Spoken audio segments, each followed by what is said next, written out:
Bom dia, irmãos. A paz a todos. Tudo bem? Hoje temos. Pode fechar, por favor. Hoje temos um aluno super especial, dois, né? Porque é o Gabriel, né? Não o Guilherme, o Gabriel. E o nosso Aizea. Acertei?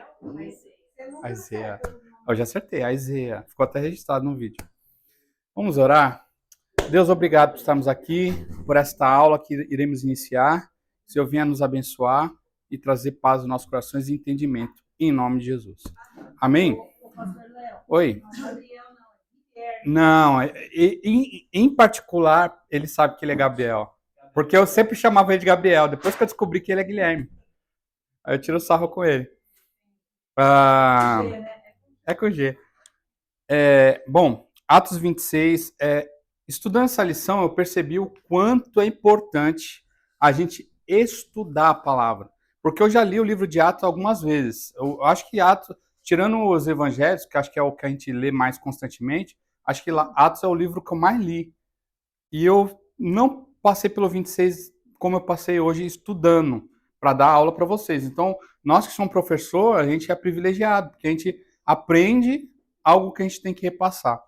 Então, o Atos 26, para mim, sempre foi um capítulo histórico. Ó, só está narrando uma história, o que aconteceu. E que é importante, mas, sabe? Aí eu comecei a pensar, tudo que está na Bíblia, que é inspirado por Deus, tem um propósito, tem uma razão. Aí, hoje, a gente vai entender. Testemunho e missão de Paulo diante de Agripa, defesa e evangelização e cumprimento das Escrituras. A gente vai entender que o que Paulo falou não é apenas um argumento humano, é um argumento divino, um argumento do Espírito Santo. Isso falou muito comigo, eu acredito que vai também te abençoar.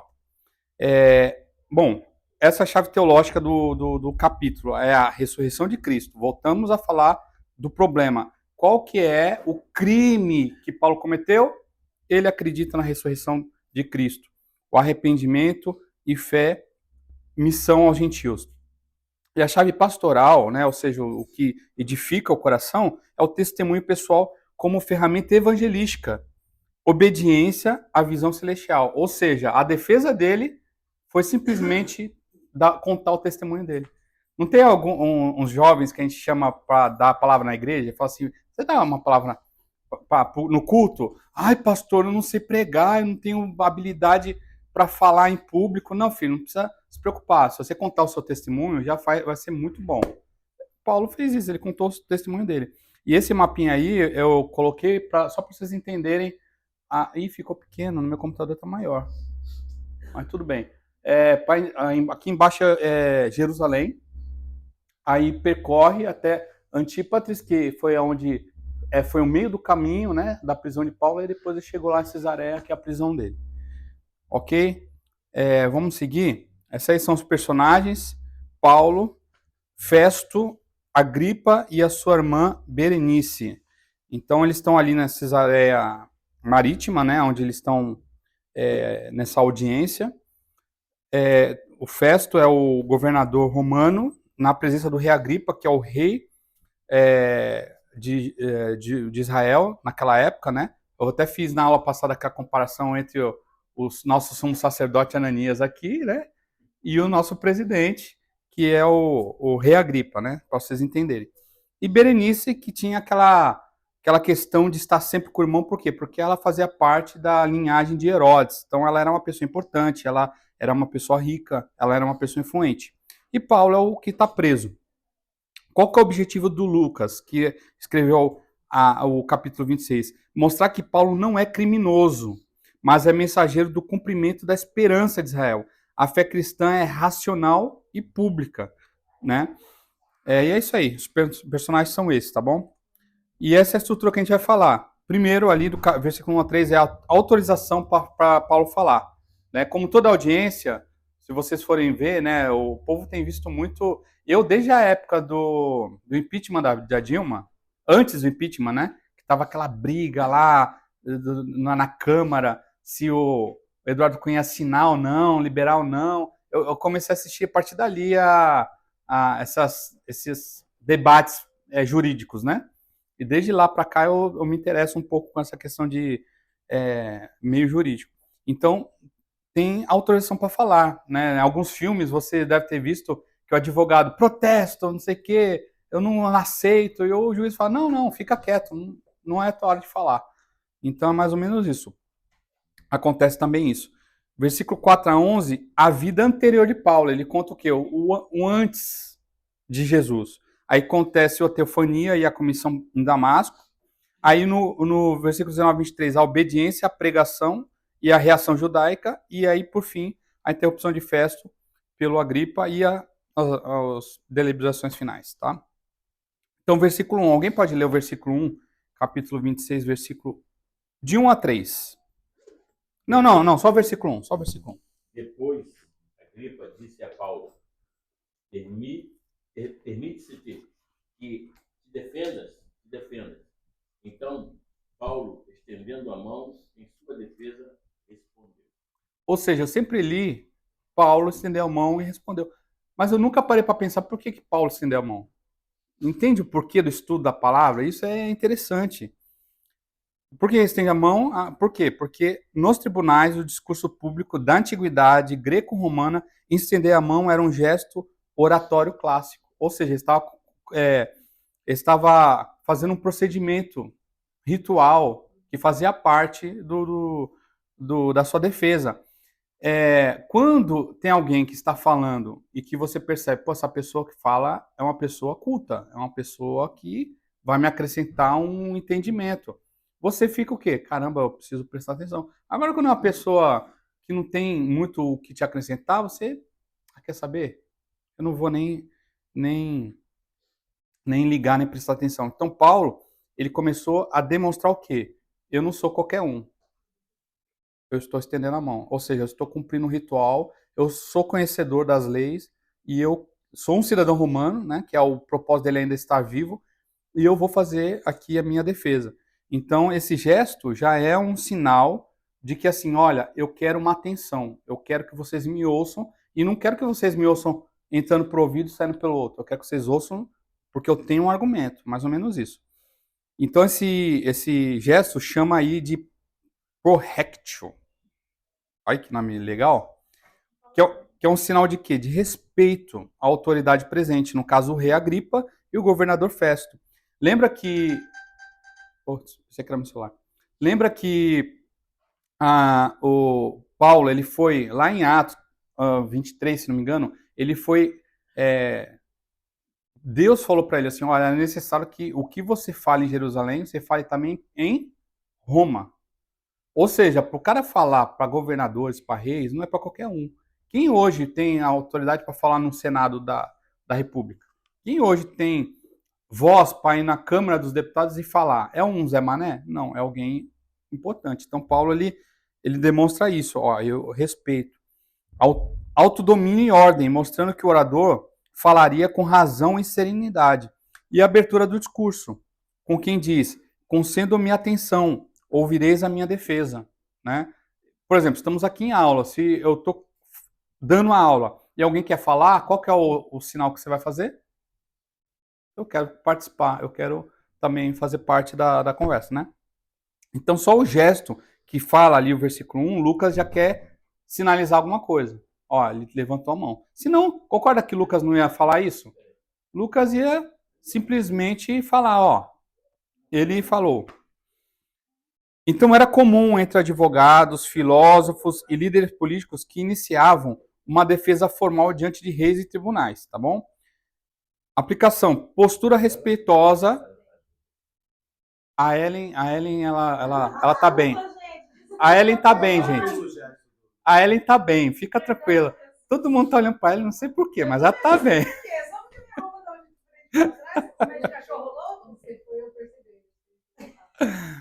Ou seja, ela não levantou a mão, tá vendo? Aí, tá entendendo por que Paulo levantou a mão? Vamos lá. Então, postura respeitosa diante das autoridades, mesmo quando injustiçado, abre portas para o evangelho. Quando você é injustiçado, você quer chutar o pau da barraca, né? Você quer, não, pera aí.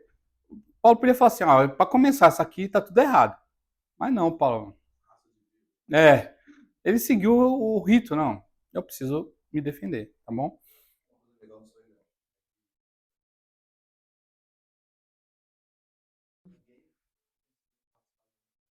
É. Tu consegue destacar a diferença, né? Ó, todos nós aqui somos diferentes.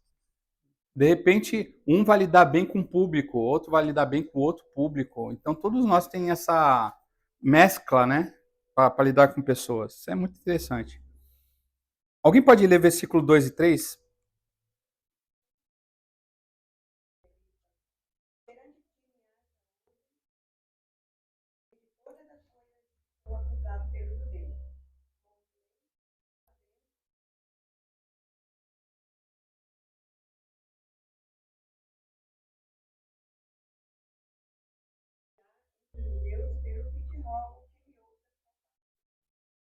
Ou seja, até essa fala dele, eu sempre achei, uma fala comum, uma fala de quem está se defendendo. Mas não, tem por trás disso uma técnica, que é essa estratégia aí. Ele usou essa estratégia chamada ethos, que conquista a confiança do rei. No próximo slide eu vou explicar o que é essa expressão ethos.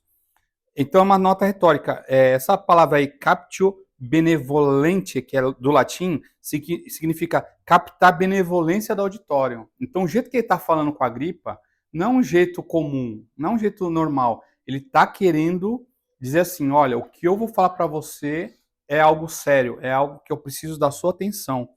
Então é necessário conhecer a cosmovisão do ouvinte.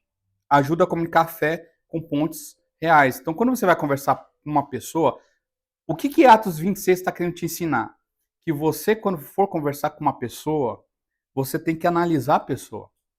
Você tem que saber o perfil da pessoa, porque você não está apenas ali para contar uma história. Você está ali para transformar a vida daquela pessoa através da sua vida. Olha que forte isso. Paulo não está apenas se defendendo juridicamente. Ele está analisando o público. Ele está falando assim, esse rei Agripa ele precisa de Jesus. Esse Festo ele também precisa de Jesus. Então eu não quero eu não preciso me preocupar em liberdade, porque eu já sei que eu vou para Roma. Eu sei que minha vida, eu não vou morrer enquanto eu não chegar em Roma. Eu estou tranquilo, Paulo, né? Estou me falando por Paulo. Paulo não estava preocupado com a sua integridade física. Ele estava ali pensando assim: olha a oportunidade que eu tenho de falar de Jesus para esse povo. Então ele está falando. E ele começa: tenho-me por feliz, ó rei Agripa. Né? Então, transmite o quê? Credibilidade e respeito. Demonstra autocontrole, sabedoria e humildade. Qual pessoa que está presa injustamente que teria essa serenidade para se defender, dizendo de uma forma tão respeitosa e eloquente, né? E ganha o quê? Confiança da audiência antes de argumentar. Né? Esse recurso retórico aí, que é captar a benevolência, é clássica entre o Cícero e Quintiniano. Também vou falar aí quem foi. Ó. Foi um orador, filósofo romano que sistematizou a arte da persuasão. E Quintiniano foi o educador e teórico da retórica que ensinou como formar oradores com caráter e eloquência. Qual que é o objetivo dessa técnica? É atrair simpatia e abrir o coração do ouvinte. Isso se chama, nos dias atuais, homilética. Homilética é a arte do pregador de falar com o público. Ou seja, se você vai falar para adolescentes, você vai vestir terno, você vai vestir gravata, né?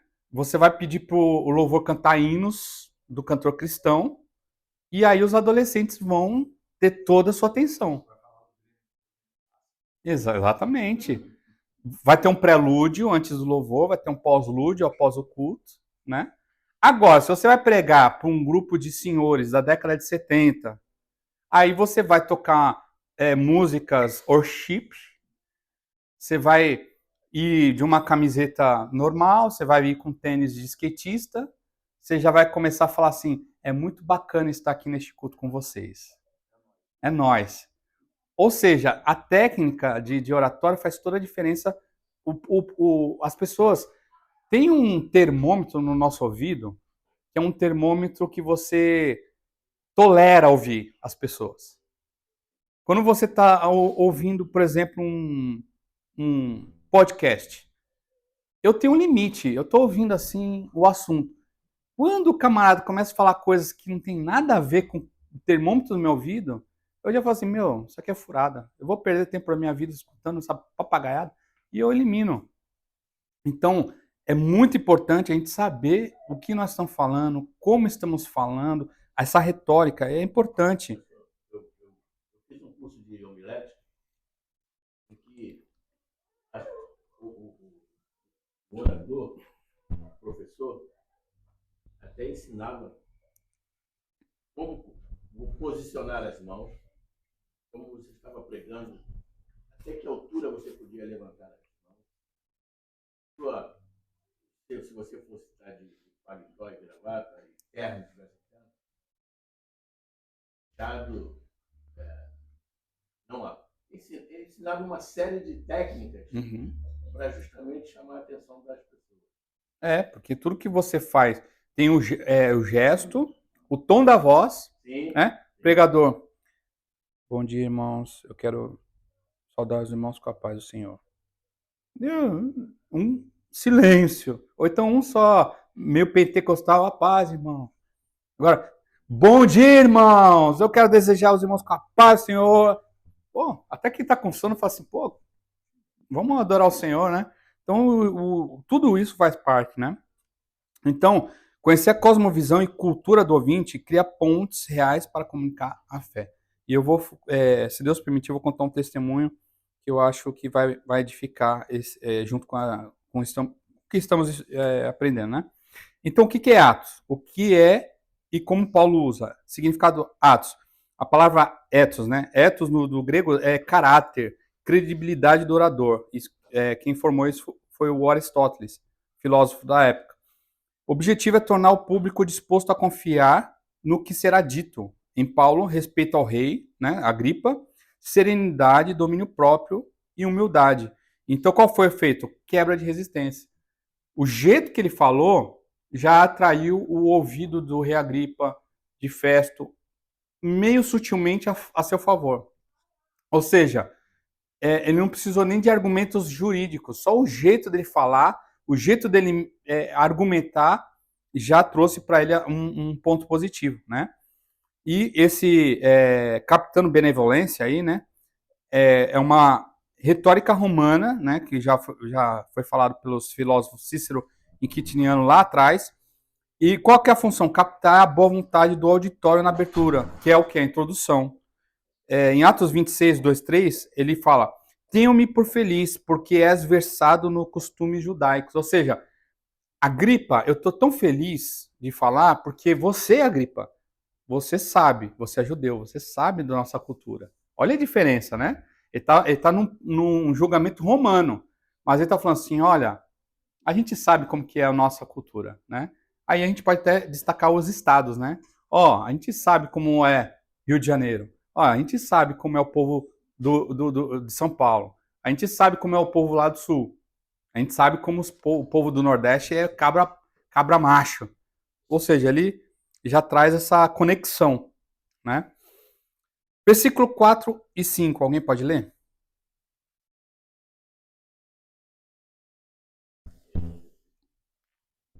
Como os líderes judeus sabem muito bem, recebi a educação judaica completa desde a infância entre meu povo e depois em Jerusalém. Também sabem, e talvez estejam dispostos a confirmar, que vivi como fariseu, a seita mais rígida da nossa religião.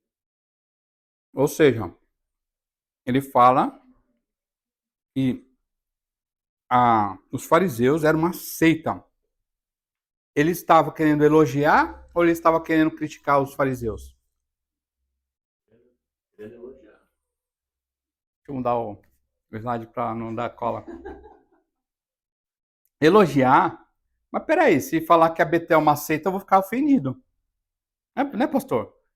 Se alguém falar assim, olha, você é pastor lá naquela seita da Betel, né? Eu vou ficar ofendido. Não era aceita não, hein? Não era aceita não. Não, o próprio Paulo falou. Não, essa tradução está errada. Da nossa religião. Não é aceita. Ok, mas vamos lá. Deixa eu concluir o raciocínio. Você acredita que seita nesse contexto é ou não a palavra pejorativo? É ou não? Sim. Não, para nós é, mas tu acha que nesse contexto Paulo tá usando a palavra seita em tom pejorativo? Mas não é para ser pejorativo para a gente, porque Jesus era fariseu. Sim. Por que é pejorativo para a gente se o próprio Jesus era fariseu? Sim, eu tô falando que eu vou me sentir ofendido se alguém falar que a Betel é uma seita. Eu vou ficar... Não, tá bom. Sim, sim. Não, é o contexto atual. Hoje em dia, a palavra seita, para nós, é algo pejorativo. É algo ruim. É o...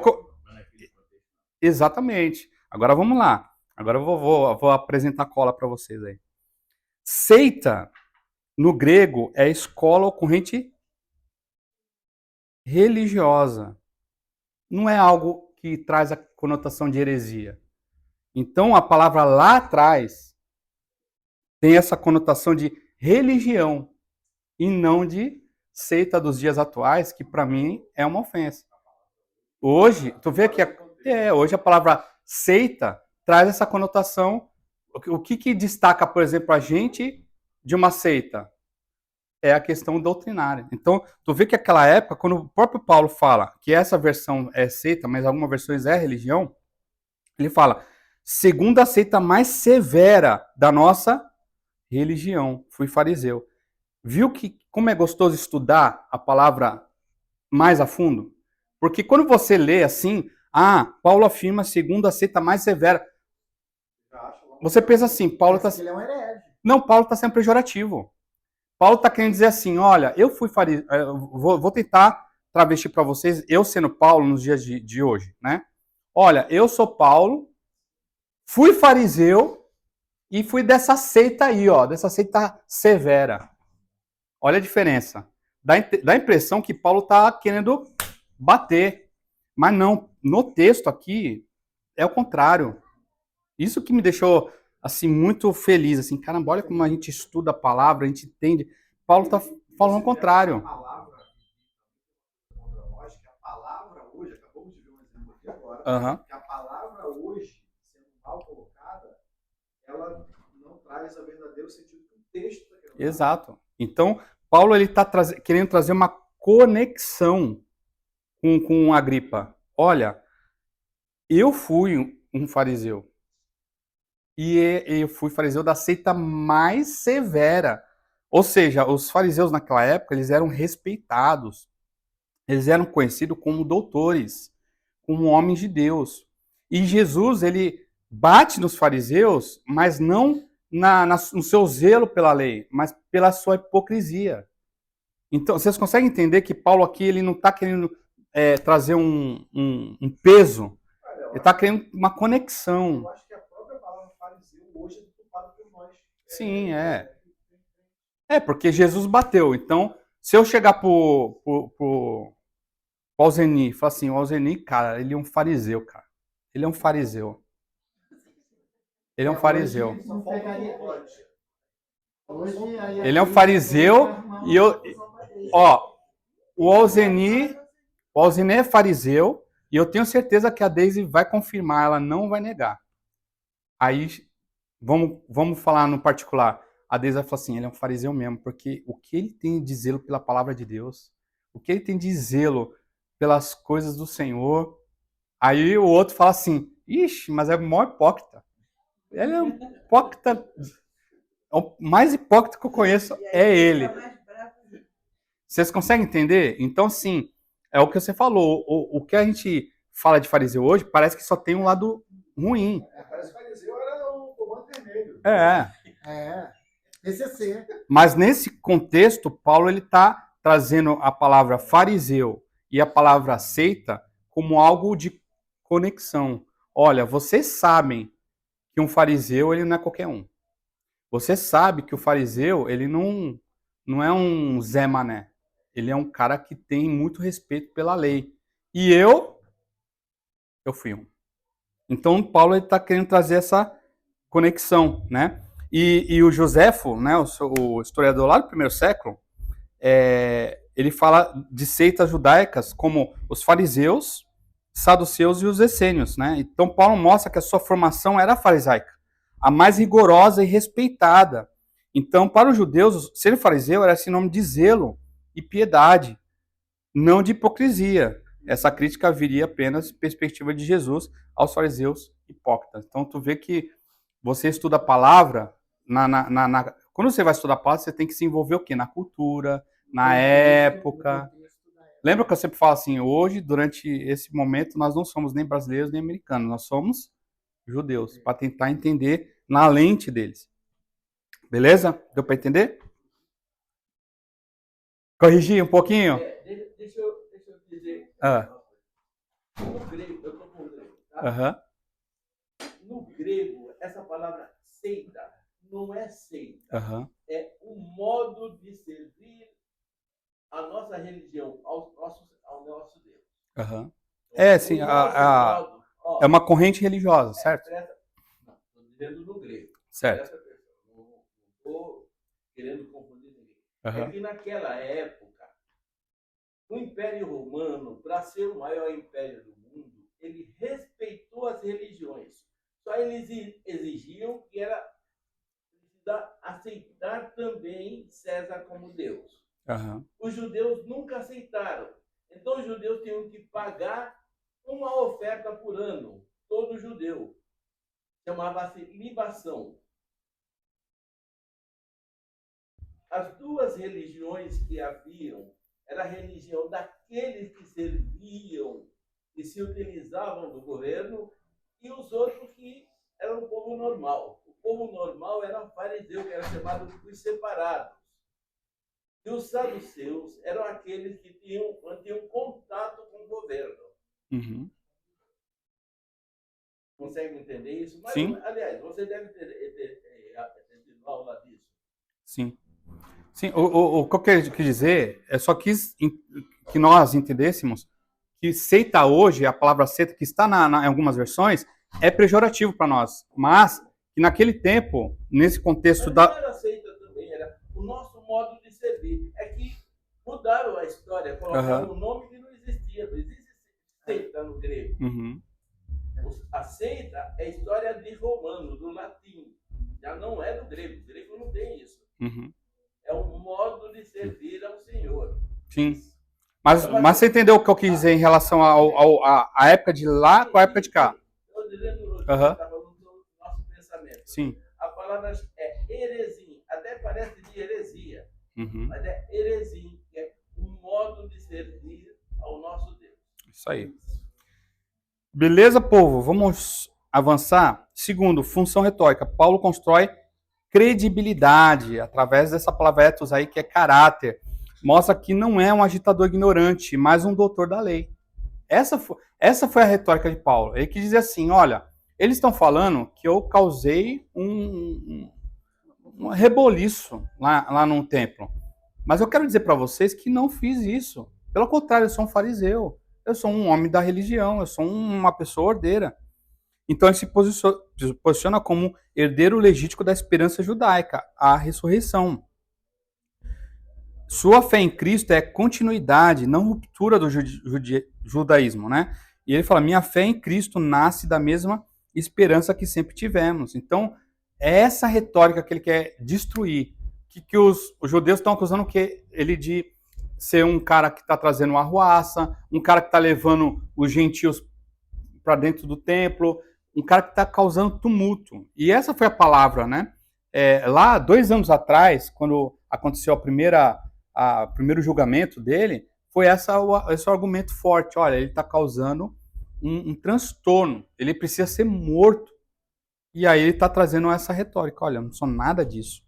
Não tem nada disso. Eu sou um fariseu, eu amo a palavra, eu amo as escrituras, mas eu acredito na Torá, eu acredito nos escritos, eu acredito nos profetas. Então, eu acredito que, assim como está lá em Isaías, viria um Messias. E esse Messias veio, ele morreu e ressuscitou dos mortos.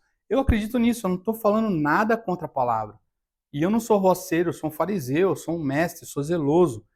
Então, e nesse contexto aí, quando foram atrás dele, para criar toda essa confusão, foi porque um dos gregos, um daqueles que vieram de Jerusalém, daqueles os judeus que foram para fora, né, que estavam lá na Ásia, viu ele lá e falou, peraí, esse Paulo é esse que está criando confusão lá na nossa terra. E ele está aqui, a gente vai pegar ele aqui agora. Então, Paulo não tinha criado nenhuma confusão. Eles criaram uma confusão para pegar Paulo lá dentro do templo. Né? A única confusão que Paulo fez foi nas suas viagens missionárias, mas em favor da palavra, porque eles estavam endeusando deuses pagãos, e Paulo está falando assim, não, vocês estão errados, é somente Jesus, somente o nosso Deus. Essa deusa Diana aí não está com nada. E enfraqueceu a economia do povo. Então é essa a questão, é o famoso arruaceiro em causa nobre, né? O cara está fazendo algo que está agitando o povo, mas é em favor da palavra, em favor de Deus. Então, principalmente os comerciantes de lá de Éfeso, né? Exatamente. Que caiu as entradas de dinheiro, porque não estava vendendo mais os artefatos lá religiosos, o santinho, e aí não, tem que acabar com esse cara, porque ele tá, senão ele vai acabar com o nosso comércio. Ó, por exemplo, vamos, eu gosto de contextualizar para a gente ficar uma coisa bem na cabeça, assim, né? Eu cheguei na igreja e eu descobri que o Raniel é o nosso presidente. Amém? Nem está aqui, eu tô, já tô. Tá. Inclusive, com muito carinho, pode puxar a orelha do nosso presidente, que faz tempo que ele não vem na aula. Verdade. Com muito temor, com muita sabedoria. Fala assim, Raniel, você é tão importante que tá me faltando alguma coisa na aula.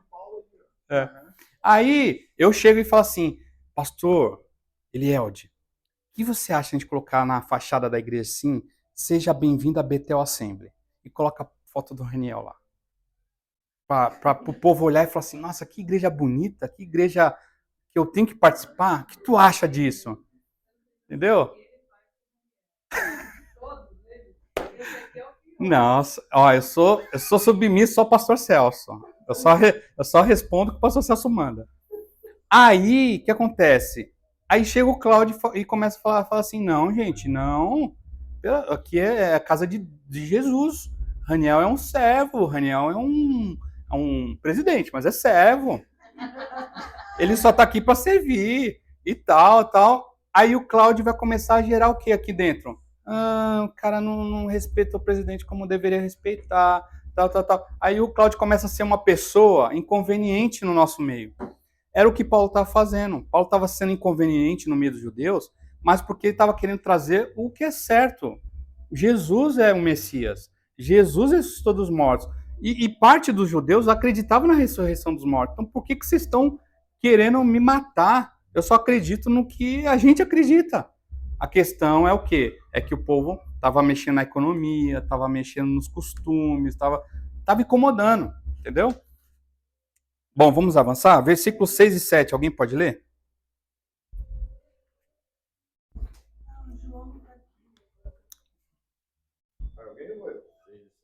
Seis e 7. Agora estou sendo julgado por causa de minha esperança no cumprimento da promessa feita por Deus a nossos antepassados. De fato, é por isso que as 12 tribos de Israel adoram a Deus fervorosamente dia e noite e compartilham da mesma esperança que eu. E, no entanto, ó rei, acusam-me por causa dessa esperança. Ou seja, está me acusando por algo que eles acreditam. A esperança da promessa feita por Deus aos nossos antepassados. A promessa lá de Abraão, Isaac e Jacó, com foco na ressurreição. As 12 tribos servem a Deus esperando o quê? Que o Messias viria. Eu estou sendo preso porque eu acredito nisso. Então a fé cristã é o cumprimento da esperança israelita, não ruptura. Né? O Antigo Testamento é um complemento do Novo. A gente fala, existe 2 testamentos, o Novo e o Velho, é só para classificar o entendimento, mas a Bíblia é um livro só. Então, quando a gente acredita que a Bíblia, não, isso aqui ó, é Antigo Testamento, isso aqui eu não acredito. Ah, não, ó, isso aqui eu acredito, porque isso aqui está no Novo. Isso aí é um erro, porque na verdade a Bíblia não se contradiz. Então, assim, por exemplo, o clássico, né? Ah, dízimo é do Novo Testamento? Ah, não, o dízimo é uma coisa legalista do Antigo Testamento. Foi muito bem pegado pelo pastor Paulinho. Quem argumenta ferozmente que o dízimo é coisa do Antigo Testamento, uma coisa legalista para o povo de Israel. Nós somos livres. libertos. Nós podemos dar não 10%, mas podemos dar 100%. Tá bom. Não dá nem 1%. Geralmente esse povo que usa esse argumento é uma desculpa na sua consciência para não ser fiel a Deus. Essa que é a verdade. Mas Paulo está querendo dizer assim, olha, eu não estou fazendo nada equivocadamente. Eu acredito na ressurreição, em que inclusive isso vem não de agora, vem lá do passado. Primeiro então, você já se perguntou o que passa na cabeça dele? Não tem aquele meme? Você já se pensou o que passa na cabeça dele? O que passa na cabeça de Paulo? Então Paulo ele muda o foco da sua defesa pessoal para a defesa da fé. Ele mostra que não há ruptura entre o judaísmo e o cristianismo. Lembra que os judeus falavam assim, os judeus do judaísmo, né? Falavam assim, esses são da seita dos nazarenos. Esses são o povo do caminho.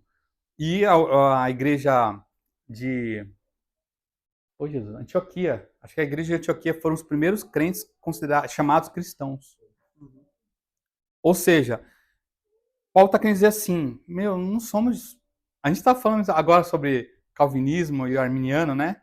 Que alguns, em vez de pensar que são irmãos, eles falam assim, não somos irmãos, porque a gente pensa diferente. E Paulo está querendo dizer assim, olha, o cristianismo não é uma ruptura, é a continuidade, é a promessa feita aos nossos pais, que se cumpre em Cristo, né? Em termos judaicos, a esperança da promessa, que refere o quê? Ao Messias, a restauração de Israel e a ressurreição dos mortos. Olha quantos versículos fala de ressurreição. Deuteronômio 12, Isaías 26, Jó 19. Então Paulo está dizendo, estou sendo julgado justamente por crer na mesma promessa que Israel sempre aguardou.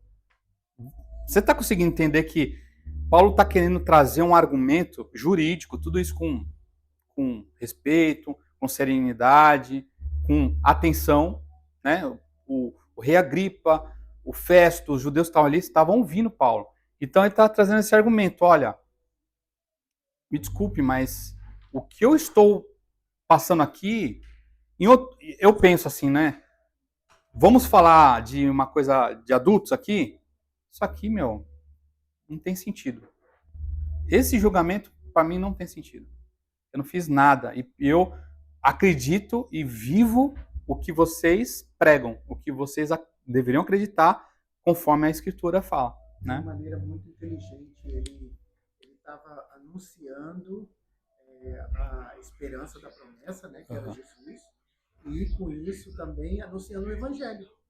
Jesus, Jesus veio, pagou pelos pecados, né, ressuscitou dos mortos, e hoje está à direita do Pai. Então, ele vem e completa a parte do judaísmo, ou seja, a parte da promessa que eles não conseguiam ver. Exato. Eu penso assim, a gente fala que existe muito católico praticante e católico não praticante, né? A pergunta é, existe também crente praticante e crente não praticante? Sim. Então é mais ou menos isso. Tem muito crente que acredita em muitas coisas, mas não pratica. E naquela época existiam judeus praticantes e existiam judeus não praticantes. Né? Então Paulo está querendo dizer assim, olha, eu simplesmente acredito e cumpro. Então estou sendo aqui julgado de uma forma que eu não consigo compreender. Versículo 8, alguém pode ler?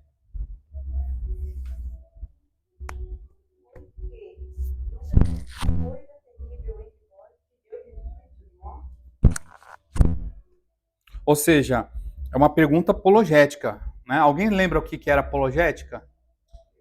Defesa da fé. Então Paulo ele faz uma pergunta. Por que se julga incrível entre vós que Deus ressuscite dos mortos? A lógica é, se Deus é Deus, ele não pode ressuscitar? É impossível ressuscitar se Deus é Deus?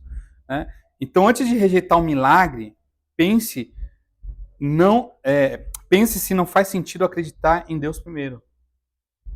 Então, é a mesma coisa o crente que acredita em milagre, mas na hora de precisar do milagre, acha que Deus ele é meio vacilão, né?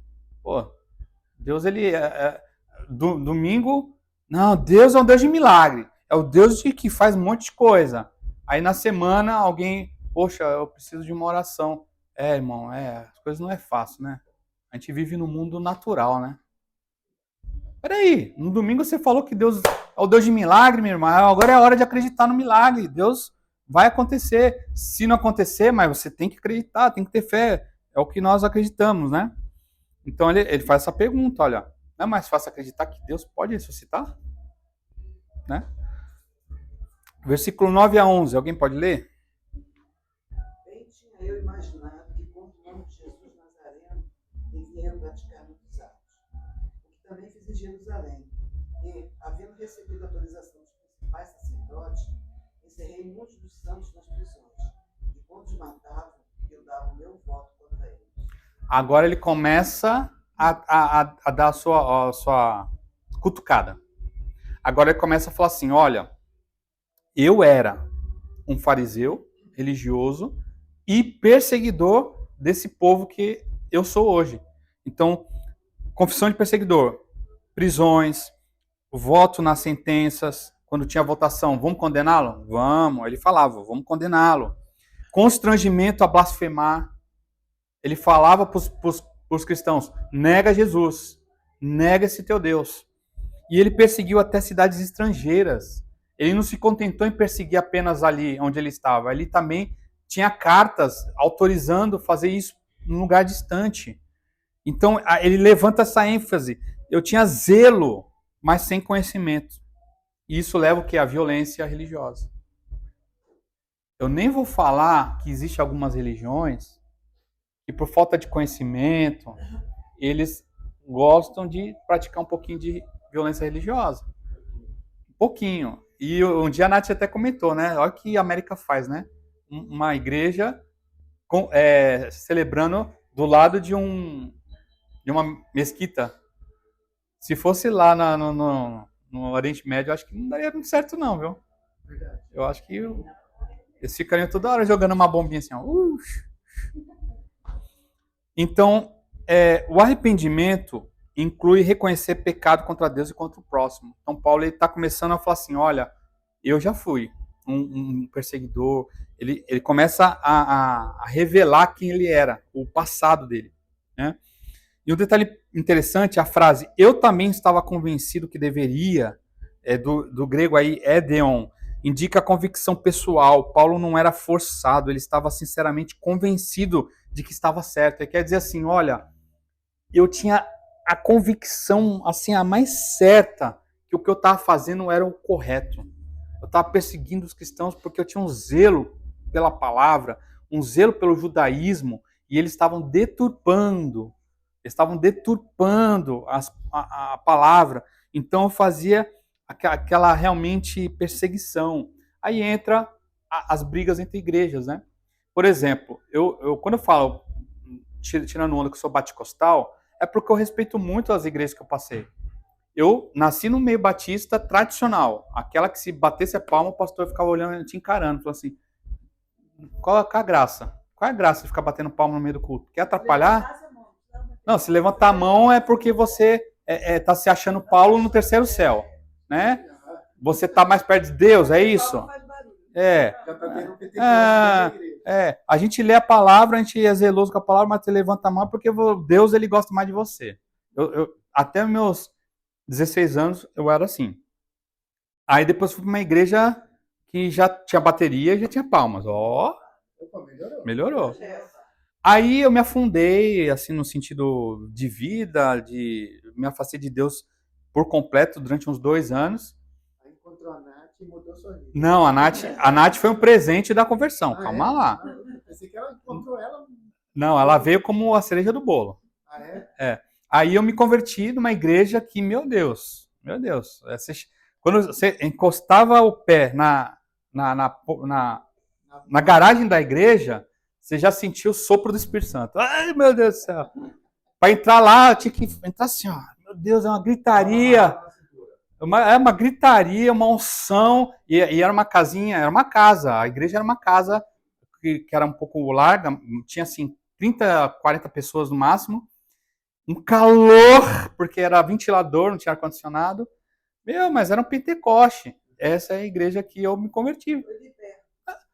O que eu posso fazer? Hoje eu relembro lá aquela igreja, eu falo assim, como eu conheci Jesus naquele ambiente? É um ambiente que, assim, era gritaria, era uma... Quando alguém orava por você, você tinha que ter um guarda-chuvinha. Porque, Fora a massagem no cabelo. porque, meu, ó, daqui pra cá, ficava tudo molhado, é uma babação. Deus, fala com ele. Hoje, quando eu oro pelos irmãos na quarta, eu oro assim, Senhor Jesus. Continue assim. Senhor Jesus, se eu tô com mau hálito, Senhor, que ele não sinta neste momento. Eu tô aqui para abençoar, Deus. Não, teve uma vez que eu tive que cair no chão para não aguentar mais o papo. Sério, ele falou, não vai resistir, deixa eu cair logo, porque eu não aguento mais. Aí eu fui pro chão. Era uma técnica. Eu já tive uma experiência dessa. Não caí, não. Porque eu nunca caí. Eu falo que eu nunca vou cair, porque não é de mim. Eu não ando toda hora cair. Mas, sério, eu já tive uma experiência de uma pessoa colocando a mão na minha cabeça. Cara, e ela estava me deixando tonta. Acho que a intenção era que eu caísse. Esse irmão, Eu não tô julgando quem cai. Aham. Eu tô falando que não é meu perfil, gente. Assim, só se for. Não, mas ó, quando tinha esse culto ali, eu te garanto, 10% estava com Deus, 90% estava no Aue. Entendeu? Aí o que acontece? Esse irmão, ele tinha essa técnica. Ele pensava assim, todo irmão que orar, eu tenho que derrubar, porque eu tenho unção. Senão, se não cair, E pior que é muito isso. Aí o irmão começava a orar. Passava 1 minuto, 2 não caía, ele começava a falar, ela não vai resistir, Senhor. Ela não vai resistir, né? Aí, no terceiro... E ele ia empurrando. Ela não vai resistir. Aí, tinha culto que o irmão tava assim, ó. Ele tava orando e o irmão tava assim, ó. Porque ele ia empurrando. Ele não vai resistir, Senhor. Ele não vai... Eu botava o pé na frente e o outro atrás. Assim, vai. Aí, passado essa experiência, que foi muito bom pra mim, eu era a melhor, ó, o novo convertido é até bom em igreja pentecostal, porque ele é muito maturo em muita coisa. Eu fazia cada papagaiada, mas no coração bom, na sinceridade. Eu fazia... Eu vim de uma igreja renovada, né? A última igreja que eu estava no Brasil, pastor Zé Luiz, pensa num homem humilde, sabe? Humilde mesmo, até de vocabulário e tudo, mas pensa num homem bênção. Uma das regras da igreja que eu admirava é que não existia fofoca. E era bem assim, ó, se você fosse falar com uma pessoa, a pessoa já contava. Então isso não tinha lá na igreja. Mas ele tinha uma coisa que ele falava que eu achava assim muito legal. Ele falava que quando ele via um novo convertido orando demais, ele mandava parar. E ele falava assim, olha, você tem que ir com calma, porque a pessoa ia muito para a consagração, ia muito para monte. Ele falava assim, você precisa criar raízes na palavra. Você precisa conhecer a palavra. Então a gente precisa, porque quanto mais você sobe espiritualmente, quando você cair, sua queda também vai ser maior. Então, assim, isso eu guardei isso. Então, assim, isso é muito verdade. Porque você vai buscando poder, o Senhor vai te dando, né? Porque você... Mas e a palavra? E é nela que a gente tem que ter o nosso fundamento, a gente tem que ser enraizado nela, entender, até para quando vir uma dificuldade, você saber lidar com aquilo. Uma pessoa que busca muito oração, essas pessoas, eu vim do meio pentecostal, eu nem sei o que eu estou falando. As pessoas que vêm assim, com muita sede ao pote nessa questão espiritual, e eu posso estar enganada, mas assim, a maioria que busca muito é para poder se sobressair. Porque no meio pentecostal, quem fala mais em línguas, quem entrega mais profecia, quem tem revelação, é quase que um Deus na igreja. Recebe títulos, né? Um ambiente assim, infelizmente. E é verdade, mas e a palavra? Tem gente enlouquecendo. Eu também já vi. Inclusive, hoje está fora da igreja. Muita gente começa a espiritualizar muito. Tudo foco espiritual. É Deus falando e tal. Enfim, aí eu passei por esses 6 anos, né, que a gente ficou nessa igreja. Aí, deixa eu contar agora, né, a cereja do bolo, né? Aí me converti e tal, eu orava muito. Ela não orava quase nada, mas eu orava demais. E aí Deus me deu ela. E aí Deus deu eu para ela. Mas aí você que foi orar por ela lá. Ela chegou na igreja. Você Então, foi orar. aí, como eu orava muito, Deus me deu um bom prêmio. Aí ela orou mais ou menos. Aí Você Deus- foi orar pra ela na igreja quando você conheceu ela? Não, ela foi visitar a minha igreja. Aí ela me viu lá. Aí ela falou, Você tava orando ela falou muito. assim: é uma igreja dessa que eu preciso congregar. Eu não gostava da igreja, eu não gosto de igreja. Eu era da Batista. Aí, quando eu fui lá, eu vi ele tocando teclado. Aí eu fui visitando, né? Casa dele. Pessoal, são 10 horas, já era para ter acabado a aula. E essa aula não é aula de casais, é aula bíblica. A gente vai ter a oportunidade de contar o nosso A gente tá testemunho. falando disso mesmo? É porque a Edna atrapalha a minha aula.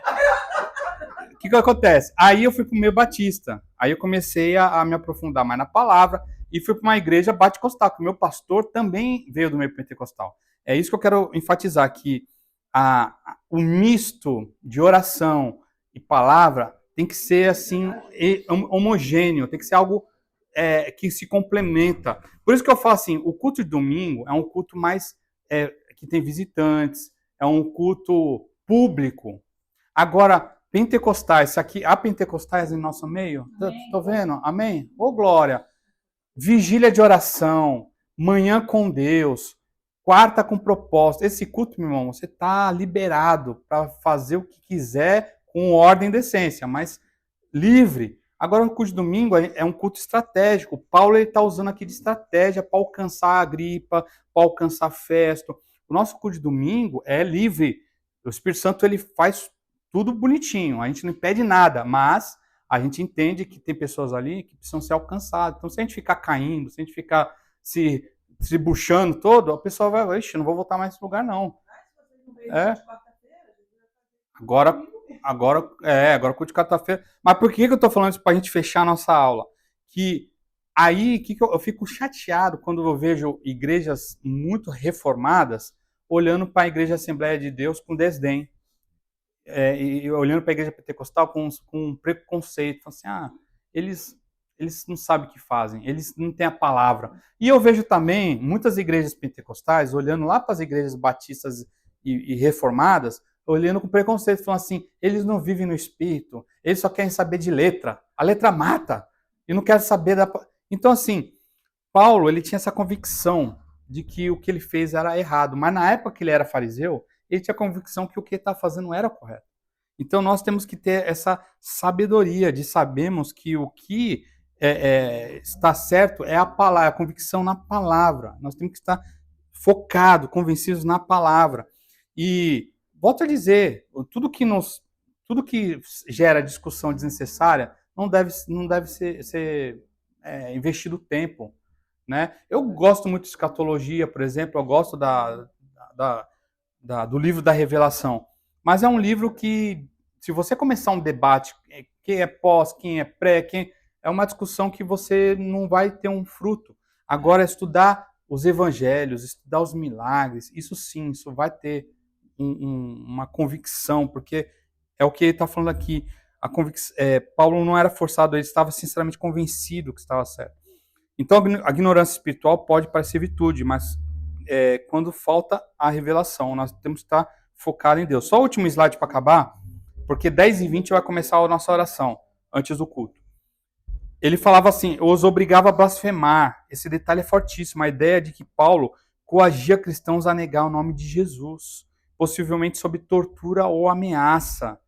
Esse verbo aí, anancaso, que traz a ideia de forçar, constranger, tem peso legal e emocional, indica que ele usava violência psicológica e violência física. Sabe os açoites que Jesus recebeu? Muitos cristãos recebiam os açoites para negar Jesus. Sabe aquela questão que a gente vê hoje de muçulmanos matando cristãos hoje, colocando o filho na frente do pai, falando assim, você não vai negar Jesus, eu vou matar seu filho. Paulo era um deles.